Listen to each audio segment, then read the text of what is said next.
मीरा नेत्र सदा सुखदाय। जोरू मिलावे नैन नैन सो तो चोट फूट निकसे अंगताए। तो चोट फूट निकसे अंगताए। शीतल दृष्टि माँ सुख की जासो होये सनकुल। होए आशिक ने स्वरूप की पाँव पल न सके भूल। पाँव पल न सके भूल। प्राणदास दशा जी शीतल दृष्टि माँ सुख की। अभी पीछे रविवार को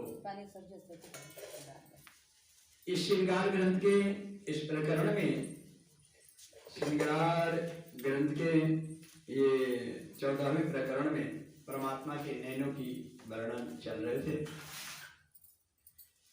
इसमें कह रहे हैं शीतल दृष्टि मासु की जासो होइए संकुल।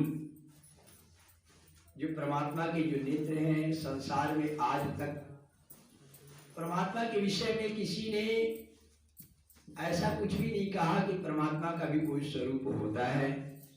लेकिन महामंत्री श्री प्रहलाद जी ने इस वाणी के अंदर परमात्मा के स्वरूप की बात की है, जो एक अनहोनी बात रही है। इस विषय पर सारा संसार, सारे ग्रंथ मौन रहे। सबने एक ही बात कही, नित्य नित्य कह के मान लिया, हार मान गए। लेकिन इस वाणी के अंदर वर्णन आया कि शीतल दृष्टि मासु की जासो होइए सनकुल। कहते हैं परमात्मा की जो दृष्टि है, जो नेत्र है, वह कैसे है? अति शीतल है। जासो होइए सनकुल। अगर उनके आप सन्मुख, उनके नेत्रों के सामने अगर आप पढ़ते हैं तो होए आशिक इन स्वरूप के। क्योंकि ये जो नेत्र है, जो प्रियतम की जो आंखें हैं, वह किसके आशिक हैं? अपनी रूहों के आशिक है। यानी वो नेत्र सदैव चाहते हैं कि हम अपने मासूम के, यानी हम प्रियतम आशिक, प्रियतम के आंखें जो आशिक हैं, और वो मासूम यानी आत्मा रूह की जो है, रूह को सदैव देखने की चाह बनाए रहते हैं। और पाँव पल न सके भूल। और वो पल मात्र के लिए भी जो है वो आंखें अपने मासूम यानी आत्माओं को भूल नहीं पाते। नैन देखे नैन रूह के 300 लेवे रंग रस। नैन देखे नैन रूह के। अब देखिए संसार में भी दृष्टि का भी एक सुख होता है। आप किसी अच्छे बाग बगीचा को देखते हैं तो दिखता कौन है?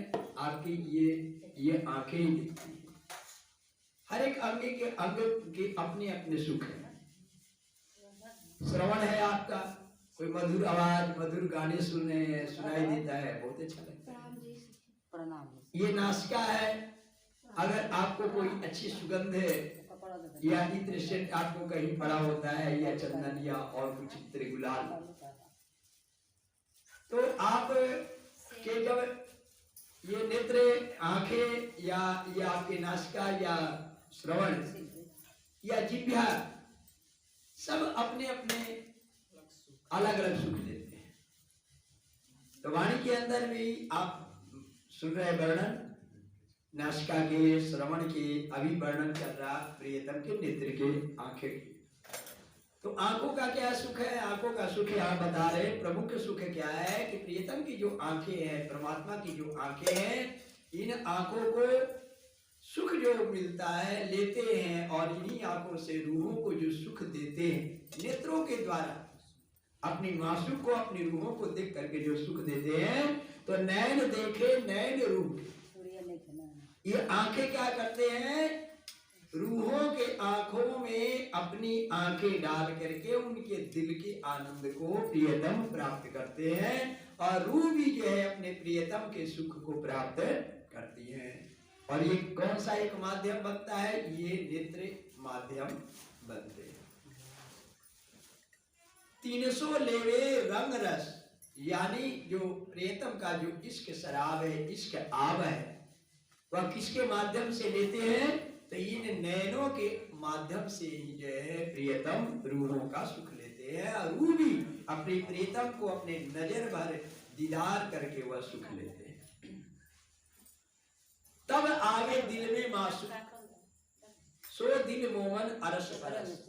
तब आगे दिल में मासूक, यानी तब वह जो है प्रियतम के दिल में जो मासूक, अर्थात जो रूह को जब दर्शन करते हैं, देखते हैं, तो रूहों के दिल में जो मासूक है प्रियतम, वो चले जाते हैं। इस तरह से क्या होता है, नेत्रों के द्वारा, नजर के द्वारा दोनों क्या हो जाते हैं, अरस और परस, यानी एक हो जाते हैं। रूह देखे हक नैन को, और नेत्र में गुण अनेक। रूह देखे हक नैन के, जिस तरह से प्रियतम का नेत्र रूहों को देखता है, उसी तरह से प्रियतम के नैन, प्रियतम के नैन को रूह के नैन भी देखते हैं। और नेत्र में गुण अनेक, जो प्रियतम के जो नेत्र हैं उनमें अनेक गुण हैं, अपार गुण हैं, सो गुण गिनती में न आवही। कहते हैं कि जो गुण है प्रियतम के नेत्रों का, जो गुण है वह किसी गिनती में, सीमा में नहीं आने वाला है।